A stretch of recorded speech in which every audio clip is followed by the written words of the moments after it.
Hello बच्चों, कैसे हो आप लोग। मैं अभिषेक स्वामी स्टडी ग्राम की ऑनलाइन क्लासेस में फिर से आप सभी का एक बार स्वागत करता हूँ। ठीक है। साइंस की क्लास में अपन क्या पढ़ रहे थे, मानव कार्य की ह्यूमन फिजियोलॉजी, जिसके अंदर अपन कौन कौन से टॉपिक क्लियर किए हैं। अभी तक अपन ने टॉपिक क्लियर किया है डाइजेस्टिव सिस्टम यानी पाचन तंत्र का। उसके बाद में अपन ने क्लियर किया ब्लड सर्कुलेटरी सिस्टम यानी रक्त परिसंचरण तंत्र। टोटल पाचन तंत्र के अपने पास में 3 वीडियो होंगे शायद, और रक्त परिसंचरण के 4 वीडियो। टोटल कितने हैं, 7 वीडियो अपने पास में। अब उसके बाद में क्या करेंगे, एक दिन क्या रखेंगे अपन, एमसीक्यूज और पीवाईपी क्वेश्चन, प्रीवियस ईयर के क्वेश्चन मैं लगवा दूंगा इन दोनों टॉपिक के। लेकिन उससे पहले आपको क्या करना पड़ेगा, इन वीडियो को एकदम देखना पड़ेगा ढंग से, क्योंकि ये जो मैटर है वो आपके लिए सुटेबल किसके लिए, रीट के लिए है, पटवार के लिए, एसएससी के लिए, एनी एग्जाम जिसमें साइंस आती है उनके लिए सुटेबल है ये आपके पास में। तो सबसे पहले इस मैटर को देखो, ज़्यादा से ज़्यादा वीडियो को लाइक करो, शेयर करो। और उसके बाद में एक दिन क्या रखेंगे अपन, डाउट की क्लास रख लेंगे। जो भी डाउट होंगे वो आपको मैं बता दूंगा, पीओआईपी लगा दूंगा, एमसीक्यूज भी लगा दूंगा। ठीक है, हो गया क्लियर ये बात।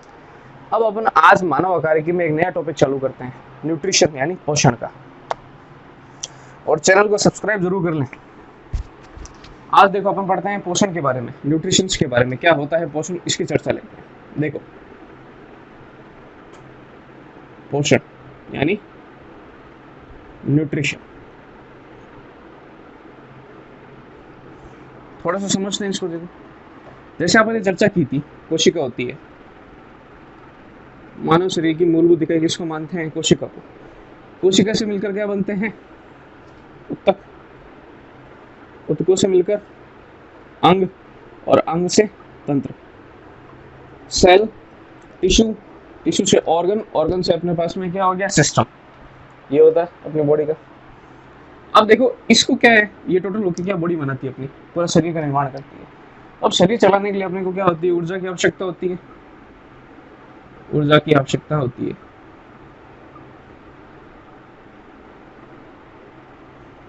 ऊर्जा की आवश्यकता, और ये जो ऊर्जा है अपने को कहाँ से मिलती है, भोजन से, भोजन से प्राप्त होती है। ये बात हो गई। अब ये जो मैंने कंटेंट लिखा है, ये जो मैटर, इसका उल्टा कर लेंगे। शरीर को ऊर्जा भोजन से मिलती है, अब इसको उल्टा पढ़ते हैं। भोजन लेने से क्या मिलती है, ऊर्जा, उससे क्या चलता है शरीर, इसी को क्या बोलते हैं, न्यूट्रिशन यानी पोषण। डेफिनेशन की बात करूं तो देखो, ऐसी प्रक्रिया, ए प्रोसेस, ऐसी प्रक्रिया जिसमें अधिकृत, जिसमें अधिकृत यानी लिया हुआ, अधिकृत भोजन का उपयोग ऊर्जा देने वाले, ऊर्जा देने वाले पदार्थ के रूप में किया जाता है, पदार्थ के रूप में किया जाता है। उसे अपन क्या बोलते हैं, पोषण कहते हैं। प्रोसेस एक ऐसी प्रक्रिया जिसमें जो अपन भोजन ले रहे हैं उसका उपयोग किसमें करेंगे अपन, सब्सटेंस में। कौन से सब्सटेंस में, ऊर्जा देने वाले, एनर्जी देने वाले सब्सटेंस के रूप में यूज करेंगे, उसे अपन क्या बोलते हैं, पोषण बोलते हैं। ये तो बात होगी पोषण की। अब जो भोजन अपन ले रहे हैं ऊर्जा के रूप में, और जो अधिकृत भोजन होता है, ऊर्जा वाला जो अधिकृत भोजन, उनको अपन क्या बोलेंगे, पोषक तत्व यानी न्यूट्रिएंट्स, पोषक तत्व कहलाते हैं। यानी जो भोजन आपने अधिकृत किया है, उस भोजन को तो क्या बोलेंगे, पोषक तत्व यानी न्यूट्रिएंट्स। और इस प्रोसेस को अपन क्या बोलेंगे, पोषण बोलेंगे। ठीक है, फिर से सुन लो। भोजन भोजन करते हैं, भोजन से अपने को क्या मिलती है, ऊर्जा, उससे क्या चलती है अपनी बॉडी। इस पूरी प्रोसेस को अपन क्या बोलते हैं, पोषण। और जो भोजन अपन लेते हैं ऊर्जा के लिए, उसको क्या बोलते हैं, न्यूट्रिएंट्स यानी पोषक तत्व। ठीक है, एक बार देखो इसको फटाफट, 1 सेकंड के लिए पॉज कर रहा हूँ मैं, इसको एक बार देख लो आप। अब देखिए बच्चों, पोषण के बारे में थोड़ा सा और देखते हैं। अब जो पोषण है वो क्या करता है,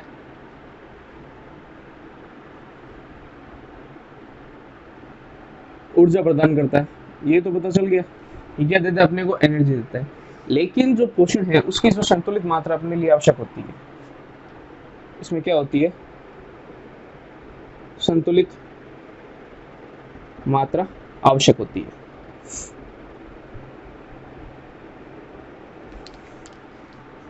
संतुलित मात्रा आवश्यक होती है किसकी, न्यूट्रिशंस की। अब एक एग्जांपल से मैं इसको समझाता हूँ। देखो क्या होता है, जैसे अपने पास में एक क्या है, विकासशील डेवलपिंग कंट्री है, एक विकासशील देश है अपने पास में, और एक डेवलप्ड विकसित देश है। एक कौन सा अपने पास में, विकसित यानी डेवलप्ड कंट्री है। या फिर एग्जांपल एक अमीर गरीब को भी ले सकते हैं अपन। अब देखो होगा क्या, मैंने यहाँ बात लिखी है कि पोषण की संतुलित मात्रा आवश्यक होती है, ना तो ज़्यादा ना ही कम। कैसे देखो, एक अपने पास में विकसित यानी डेवलप्ड कंट्री है, उसमें क्या लोग समृद्ध है, अच्छा पैसा है, खाना अच्छा खाएंगे, ज़्यादा खाएंगे, तो देखो उसमें क्या होगा, जो न्यूट्रिशन है, जो पोषण क्या लेंगे, ज़्यादा लेंगे। अब यहाँ पे ज़्यादा ले रहे हैं तो देखो कौन कौन सी बीमारी हो सकती है, मोटापा होने की बीमारी हो सकती है, ओबेसिटी आ सकती है, विभिन्न रोग हो सकते हैं, कैंसर होने की बीमारी भी हो सकती है। तो अगर कहने का तात्पर्य यही है, अगर पोषण आप ज़्यादा ले रहे हो, बैलेंस पोषण, इससे अगर ज़्यादा ले रहे हो तो भी क्या होगी, तो भी ये घातक है। अब मैं बात करता हूँ विकासशील देशों में। अब देखो विकासशील में जैसे क्या होता है, विकासशील में क्या है, लोगों के पास ज़्यादा पैसा नहीं, अब जो बेसिक उनको न्यूट्रिशन चाहिए वो उनको नहीं मिल पाएगा, ठीक है, क्योंकि संतुलित मात्रा चाहिए ना, पूरा प्रॉपर, जितना जैसे कितना कार्ब होना चाहिए, जितना प्रोटीन होना चाहिए, उनको मिल नहीं पाएगा। तो यहाँ पर कौन सी सिचुएशन पैदा होगी, कुपोषण की, माल न्यूट्रिशन की।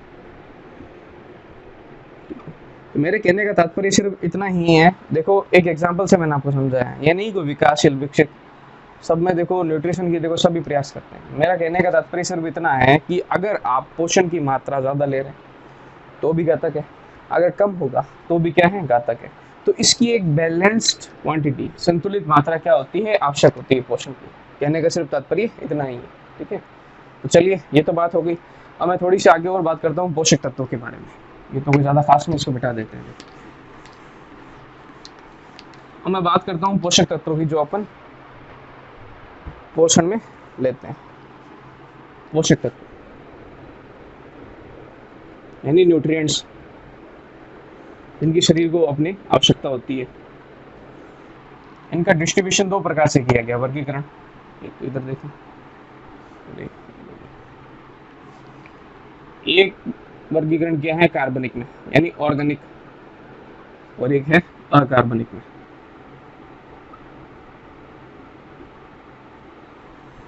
कार्बनिक में किस किस को रखा गया है, सबसे पहले कार्बोहाइड्रेट, उसके बाद में ले लेंगे प्रोटीन, फिर हो जाएगा अपने पास में फैट यानी वसा, फिर इसमें हो जाएगा अपने पास एक विटामिन। ये चारों किसके अंदर रखे गए हैं, कार्बनिक यानी ऑर्गेनिक में रखे गए हैं। अकार्बनिक की अगर मैं बात करूंगा तो इसमें कौन कौन से रखेंगे, खनिज लवण, मिनरल्स,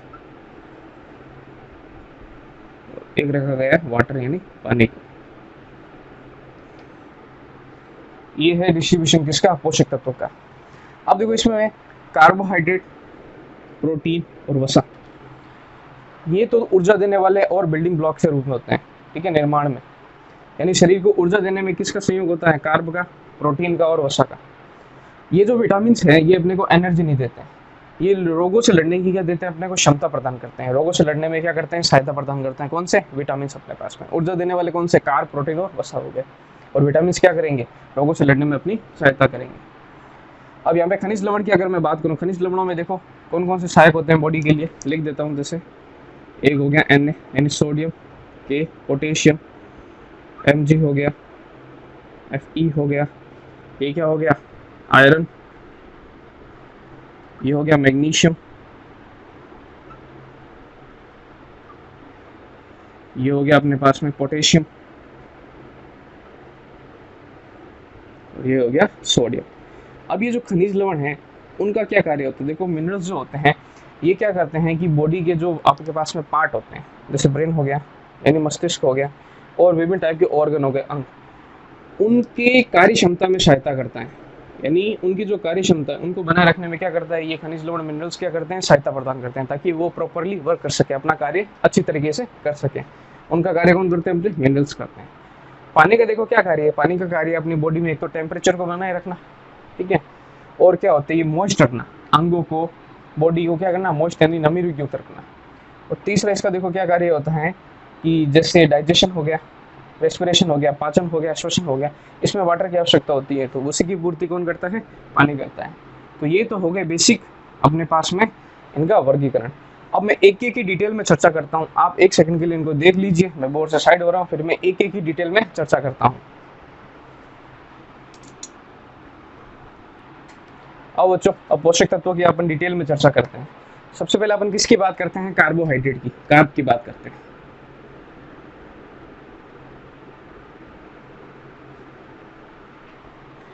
इनको क्या बोलते हैं? शर्करा भी बोलते हैं।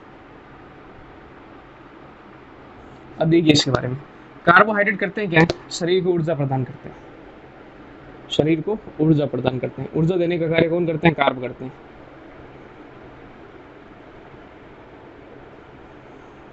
निर्माण, इसके निर्माण में कार्बन तो होगा ही, H होता है, O होता है, यानी क्या हो गया? C मतलब क्या हो गया अपने पास में? कार्बन,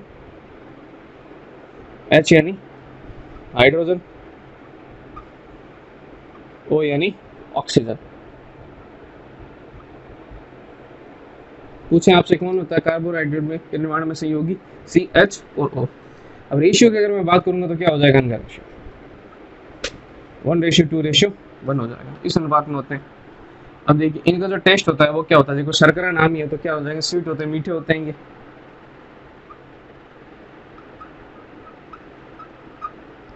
पर यूनिट की अगर मैं कार्बोहाइड्रेट की बात करूंगा तो देखो कितना होता है पर यूनिट की अगर मैं बात करूं, 1 ग्राम में 4.2 किलो कैलोरी।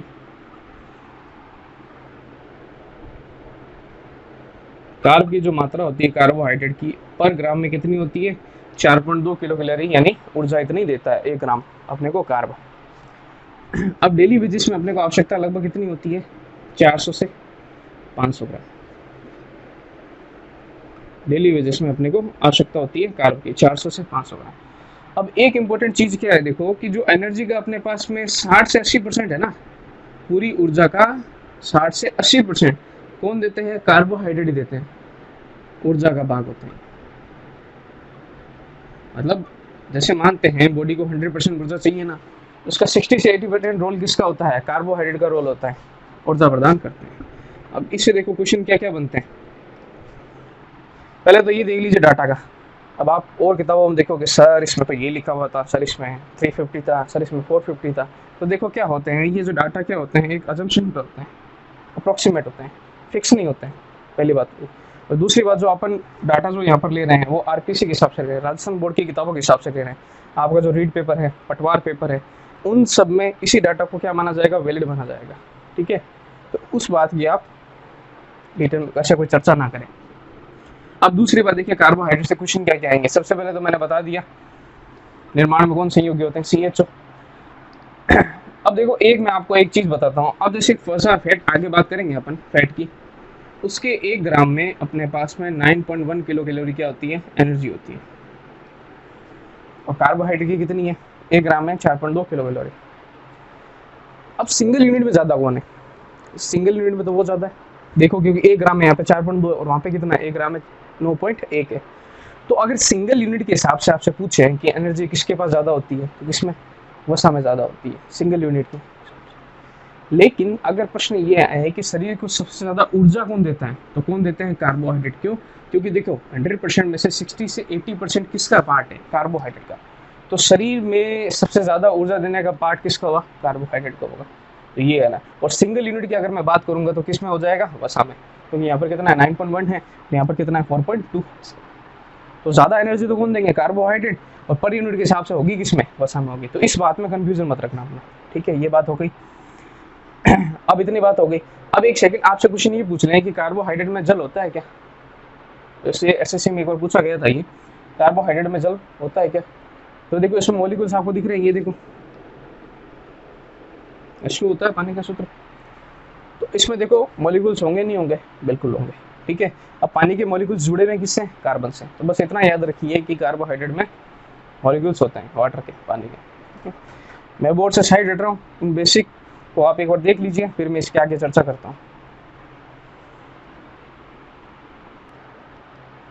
आओ बच्चों, अब कार्बोहाइड्रेट के बारे में थोड़ी सी और जानकारी लेते हैं, थोड़ा सा पढ़ते हैं इसके बारे में और। कार्बोहाइड्रेट की बेसिक की बात कर ली। अब देखो इसके टाइप्स की बात करते हैं, इनको प्रकारों में कैसे डिवाइड किया गया। एक तो है अपने पास में मोनोसैकेराइड, मोनोसेकेराइड। एक है उसको पूरा लिख देता हूं,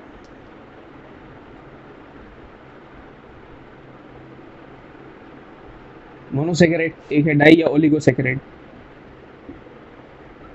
डाई या ओलिगोसेकेराइड। एक हो जाएगा अपने पास में पॉलीसेकेराइड। ये इसका डिस्ट्रीब्यूशन है, इसका कार्बन। अब मोनो में क्या होता है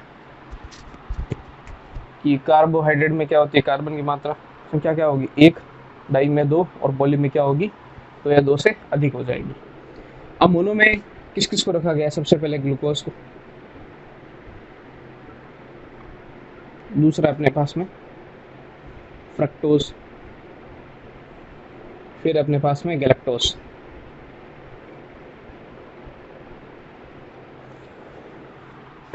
डाई की अगर मैं बात करूंगा तो इसमें यहाँ हो जाएगा माल्टोज,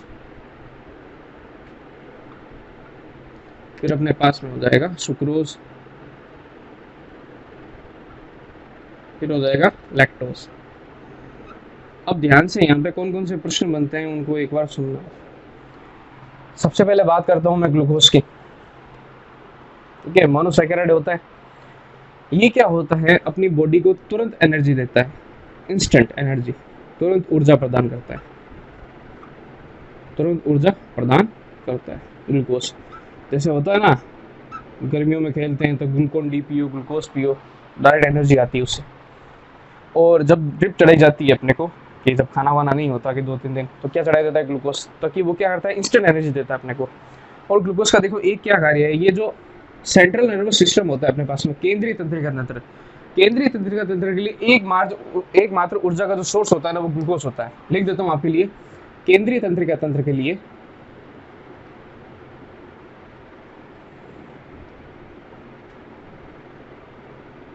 एकमात्र ऊर्जा का स्रोत होता है ये कौन, ग्लूकोज, एकमात्र ऊर्जा का स्रोत होता है ग्लूकोज होता है। ये बात भी आप ध्यान रखना। और इंस्टेंट एनर्जी देता है। अब एक बात आप ये बताएं कि ग्लूकोज का जो डाइजेशन है, पाचन है, वो डायरेक्ट हो जाता है क्या, वो डायरेक्ट हो जाता है। देखो पाचन तंत्र में अपन ने पढ़ा था कि ग्लूकोज जाता है अपनी बॉडी में, किससे रिएक्ट करता है, इंसुलिन से। अब जो ग्लूकोज इंसुलिन के साथ मिलकर के क्या बनाता है, ग्लाइकोजन के रूप में संचित होता है। होता कहाँ है, लीवर में, यानी यकृत में क्या होता है, संचित हो जाता है। अब फिर क्या करता है कि ग्लूकेगॉन आता है, ग्लूकेगॉन भी क्या है, हार्मोन है। अब ग्लूकेगॉन हार्मोन क्या करता है, इस ग्लाइकोजन से क्या होता है, जब अपनी बॉडी को आवश्यकता होती है तो क्या लाता है, ग्लूकोज को लाता है। तो ग्लूकोज का डाइजेशन होता है अपनी बॉडी में, डायरेक्ट नहीं होता। इस बात का विशेष रूप से ध्यान रखें। तो ग्लूकोज के बारे में हो गई। अब सोर्सेज की अगर मैं बात करूंगा तो किसमें होता है, फ्रूट्स में, फलों में। चलो अब फ्रक्टोज की अगर मैं बात करूं, यहाँ पे लिख देता हूँ, तो इसको सबसे मीठा माना जाता है। सबसे मीठा आपसे कार्बोहाइड्रेट पूछे, सबसे मीठा, तो वो क्या होगा, फ्रक्टोज होगा। सुक्रोज को नहीं माना जाता, फ्रक्टोज को माना जाता है। चर्चा करेंगे आगे। सबसे मीठा माना जाता है फ्रक्टोज को। अगर इसके सोर्सेज की अगर मैं बात करूंगा तो क्या हो जाएंगे, देखो, गन्ना यानी शुगर केन, शहद, ये क्या हो जाएंगे, इसके सोर्सेज हो जाएंगे फ्रक्टोज के। अगर गैलेक्टोज की बात करूँ, इसमें कोई ज़्यादा तो नहीं है, इसके सोर्सेज देख लेते हैं अपन। सोर्सेज इसके क्या क्या हो जाएंगे, देखो, फलों का जूस, उसमें क्या होता है अपने पास में, गैलेक्टोज होता है। चलें आगे देखते हैं। ये तो मोनोसेकेराइड की बात होगी। अब मैं बात करता हूँ, देखो, डाइसेकेराइड की। अब डाई है, देखो इसमें सिंगल यूनिट तो होगी नहीं। जो माल्टोज का कंस्ट्रक्शन होता है ना, वो देखो किसमें होता है, ग्लूकोज प्लस एक यूनिट और ग्लूकोज की।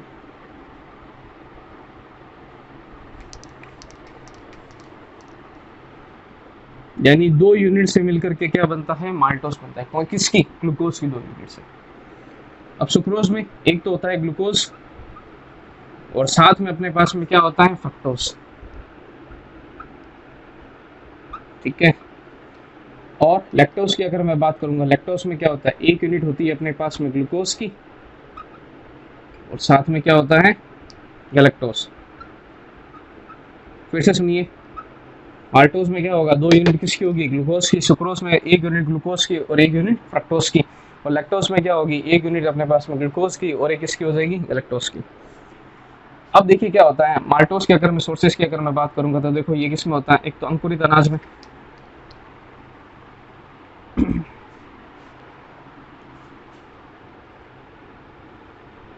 एक हो जाएगा अंकुरित अनाज। सूखे मेवों में भी होता है, सूखे मेवे यानी बादाम, काजू, अखरोट, सूखे मेवे। माल्टोज की बात ये हो जाएगी। अब सुक्रोज देखते हैं। सुक्रोज को किसकी संज्ञा दी गई है, टेबल शुगर की। अगर आपसे डायरेक्ट क्वेश्चन पूछे कि टेबल शुगर किसे कहते हैं, तो उसमें क्या लगाओगे, सुक्रोज लगाओगे। इसको खाने में प्रयोग किया जाता है चीनी के रूप में सुक्रोज को, तो इसको अपन क्या बोलते हैं, टेबल शुगर बोला जाता है। और सबसे मीठा पूछे तो क्या हो जाएगा, फ्रक्टोज। देखो सबसे मीठा अगर पूछे उसमें सुक्रोज गलत होगा। देखो गलत क्यों होगा, क्योंकि देखो मीठे की पूछे तो सिंगल यूनिट की बात की जाती है, ना कि डबल यूनिट की। अब देखो सुक्रोज मिलकर किससे बना है, ग्लूकोज और फ्रक्टोज से, ठीक है। लेकिन अगर मीठा बताओगे तो उसमें सिंगल यूनिट की बात करोगे, और सिंगल यूनिट कौन सी अपने पास में, फ्रक्टोज। तो सबसे मीठा कौन होगा, फ्रक्टोज होगा। और अगर बात करें टेबल शुगर की, खाने में प्रयोग लेते हैं, उसमें क्या हो जाएगा अपने पास में, सुक्रोज हो जाएगा। और लैक्टोज तो पता ही किसमें होता है अपने पास में, शुगर में।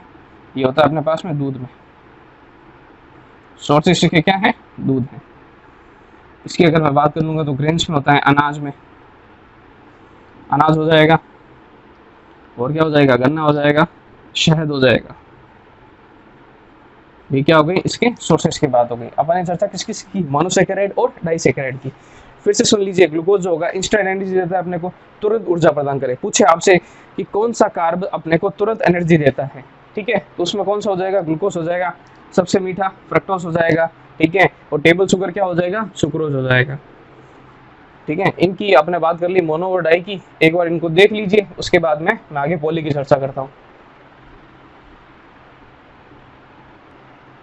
अब बच्चों अब देखते हैं पॉलीसेकेराइड को। कार्बोहाइड्रेट के किस प्रकार को, पॉलीसेकेराइड।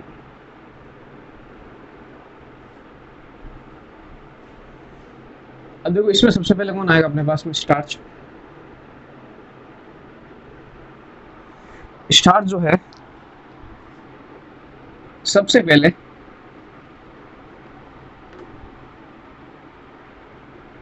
अपघटित होने वाला कार्ब है, सबसे पहले अपघटित होने वाला कार्बोहाइड्रेट अपने पास में। अपने डाइजेस्टिव सिस्टम में, पाचन तंत्र में अपन ने पढ़ा था, जो स्टार्च है सबसे पहले पाचन होता है उसका कहाँ होता है, और अपघटन होता है कहाँ होता है, मुख बक्कल कैविटी में। पढ़ा था ना कि स्टार्च जो होता है उसका मुख में क्या होता है, आंशिक पाचन होता है। सबसे पहले कार्बोहाइड्रेट का उसमें कौन था, स्टार्च। स्टार्च किसमें टूटता है अपने पास में, माल्टोज में। तो उस समय जो था वो कौन सा, आंशिक पाचन था या पूर्ण पाचन था, आंशिक पाचन था, क्योंकि ये पॉली है, पॉलीसेकेराइड है स्टार्च। किसमें टूटा था, डाइसेकेराइड में। अगर पॉली से मोनो में जाता तो कौन सा होता, पूर्ण पाचन होता। लेकिन ये पॉली से किसमें गया, डाई में, तो इसमें क्या होगा, आंशिक पाचन होता है। और वो किसका होगा था, स्टार्च का। तो सबसे पहले अपघटित होने वाला अपने पास में कार्बोहाइड्रेट कौन सा होता है, स्टार्च होता है। और होता कहाँ है, मुख में होता है। ये बात हो गई इसकी। अब देखिए दूसरा है अपने पास में सेल्यूलोज। सेल्यूलोज की अगर मैं बात करूं तो देखो क्या हो जाएगा, ये पाया किसमें जाता है, पौधों में, घास में। कार्य की अगर मैं बात करूंगा तो कार्य इसका देखो क्या होता है, कोशिका भित्ति, सेल वॉल के निर्माण में।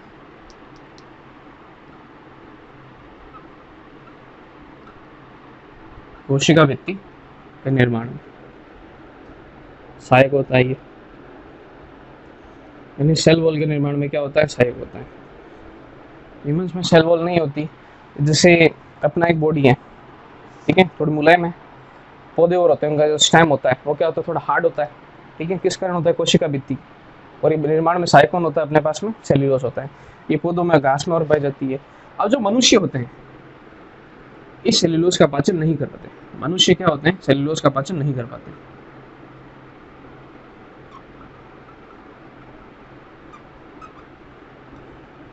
क्या पाचन नहीं कर सकते। यानी जो डाइजेशन आपसे पूछे कौन से कार्ब है इसका डाइजेशन ह्यूमन बॉडी नहीं कर पाती है, तो उसमें कौन सा हो जाएगा अपने पास में, सेल्यूलोज हो जाएगा। अब इसके एक और कार्य की अगर मैं बात करूं तो देखो क्या करता है सेल्यूलोज, जो मल होता है उसको क्या बनाता है, स्थूल बनाता है। मल को स्थूल, थोड़ा सा मतलब स्थूल हार्ड बनाता है, ताकि मल को स्थूल मल त्याग में क्या करता है, सहायता प्रदान करता है। देखो ये क्या करेगा, मल को स्थूल बनाएगा, जिसके कारण जो मल निकलने में क्या होगी, सहायता प्रदान होगी। ये कौन करता है अपने पास में, सेल्यूलोज, और मनुष्य में इसका पाचन नहीं होता। तो ये तो बात मैंने क्या कर ली, कार्बोहाइड्रेट की। अगर देखो कार्बोहाइड्रेट की कमी हो तो क्या होगा, तो देखो अगर कार्बोहाइड्रेट अपन पोषक तत्वों में नहीं ले रहे हैं डेली बेसिस के हिसाब से, तो इसका कार्य क्या था, ऊर्जा देने का कार्य था। तो अपनी जो कैपेसिटी है, कार्य करने की क्षमता, कार्य क्षमता में क्या आती है, कमी आ जाती है। कार्य क्षमता में कमी आती है, किसकी कमी से, कार्बोहाइड्रेट की कमी से, डेली बेसिस पे। ठीक है, तो अगर कार्बोहाइड्रेट की अपन डेली बेसिस पे रिक्वायरमेंट नहीं पूरी कर पा रहे हैं, तो उससे क्या होती है, वीकनेस आ जाती है, और अपनी जो कार्य क्षमता है उसमें क्या हो जाती है, कमी हो जाती है। तो ये जो कार्बोहाइड्रेट की मैंने बेसिक सारी बातें की आपसे, ठीक है। तो आज का वीडियो मैं यही समाप्त कर रहा हूँ। अब आगे के वीडियो में अपन चर्चा करेंगे प्रोटीन की, वसा की, अब बाकी जो बचे हैं पोषक तत्व उनकी चर्चा अपन कर लेंगे। तो इस वीडियो को देखें अच्छी तरीके से, ठीक है, ज़्यादा से ज़्यादा लाइक करें, शेयर करें। मैं आपसे मिलूंगा अगले वीडियो में। Thank you so much.